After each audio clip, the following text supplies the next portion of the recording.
Hello everyone, I'm Sri Thoma, and in this video we will be discussing about the strained interpersonal relationship between parent and children and the rising cases of domestic violence. Now, why exactly do we need to discuss about this? There was a nationwide study conducted last year in 2019, and in that study it was found that around 66% of the children who were studied, they were found to have experiences of physical abuse, and another 50% was seen having experiences of sexual abuse, and 50% having experiences of emotional abuse. Now, emotional abuse is where uh, anyone is being name called or demeaned or said, cruel words or nasty words which are demeaning for the personality of an individual. Physical abuse is where a person is beaten up, kicked, or not given food to eat and all. And uh, sexual abuse is where a person is sexually harassed. Now, when these things happen with children, we will be terming as children who are experiencing sexual abuse or physical abuse or emotional abuse. Now, these are very wide terms, and we do not have a lot of scope to discuss about these uh, vividly. But in very short, what is happening these days is often in our country, especially in the urban settings, in the rural settings as well, but more in the urban settings, what we are finding is there exists a lot of strained relationships between parents.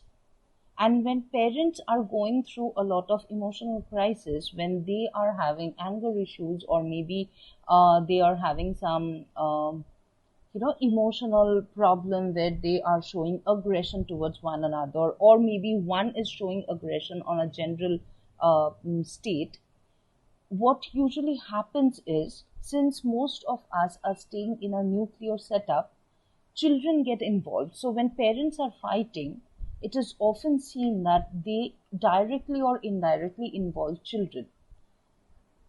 Children who are exposed to these kind of physical and verbal aggression, they gradually develop a lot of insecurities in themselves, which persists even when they grow up, even when they become adults. They show all those kind of insecurities, especially when they are developing their own romantic relationship or relationship which involves kind of trust for the other person.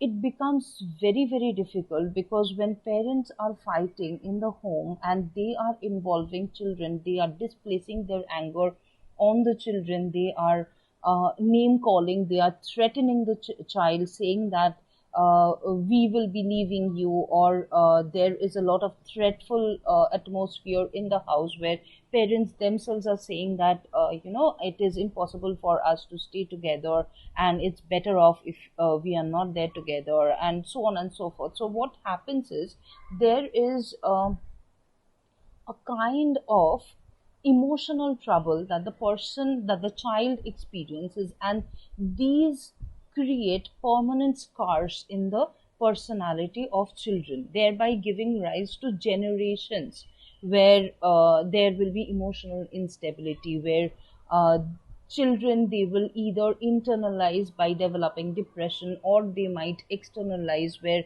they have been beaten up, or they have seen a lot of physical abuse happening in the family, and thereby they will also be learning all those violent activities, and they might themselves become very violent later on in life.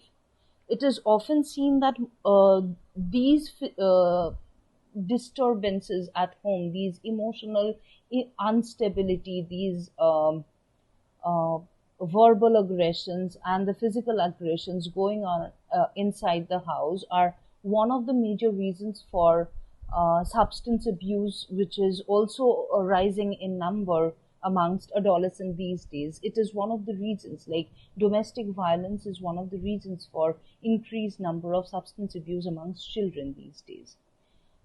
also depression, and a lot of other psychological issues which adolescents and young adults are developing very often, especially in the urban setup. So, as an adult, I would request all other adults to be emotionally stable, to seek help from professionals if it is difficult for themselves to manage, to adjust, and finally come out becoming a more emotionally mature person, so that they can give a peaceful and stable, emotionally and physically stable environment to the children at home. That is extremely important. So once the household environment is good, it will give enough scope for the children to grow emotionally well, to grow and become a stable and mature individual. Now, there were some questions which came up. Now, the first question was there is there any legal way to protect children from sexual, physical, and emotional abuse? For emotional and physical abuse, we will have to inform to the Ministry of Social Welfare for Women and Children. They are the ones, it is their department, and they are the ones who usually take care of such cases. For sexual abuse, we have the POCSO Act, under which it says POCSO is the protection of children from offences of sexual assault, and it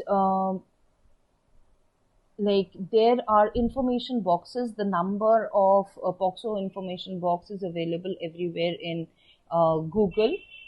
So all we need to do is anyone, be it a child or an adult, can report about a child's sexual assault, and or there are POCSO helpline numbers where we can give the same information, and a committee will be coming for investigating the whole situation, and thereby they will be taking care of the case. Now, it is also a responsibility of any individual, be a minor or an adult, to report it to the police through the POCSO department about any kind of information that we get about a sexual assault happening around. Maybe we know the child, we do not know the child, but it is a legal responsibility for each and every individual. Now, this is a very vast topic, and maybe sometime later we can discuss in details about this. But yes, POCSO has, according to the POCSO Act, the the legal systems that are there, the laws, the rules which are there in our country are really, really strict. And if it is properly taken care of, the person, the abuser, will be getting huge and heavy punishment. So that part is there. And then the next question was also like, if a trusted family member is sexually abusing, we will be doing the same thing. We will be taking help of the POCSO department. And the last question was how to deal with with a toxic home environment. Like, if someone is in a home setup which is not very happy, what a person can do, especially when the person is not being able to leave, when the person is it's not an option for the individual to leave home and maybe go and stay in a hostel. All that I can say is there is no practical solution, because we cannot choose our parents, and when the environment at home is not peaceful and happy, it is really, really, really difficult for any individual, and for a young one it's even more difficult, I would say.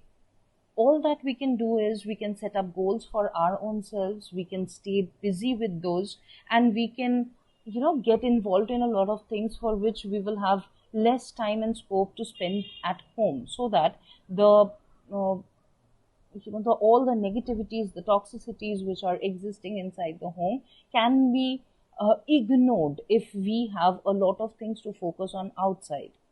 And even apart after this, if there are a lot of difficulties still going on, I would say that it is really important to take professional help. I hope you all found this video helpful. And thank you. Take care, all of you. Bye bye.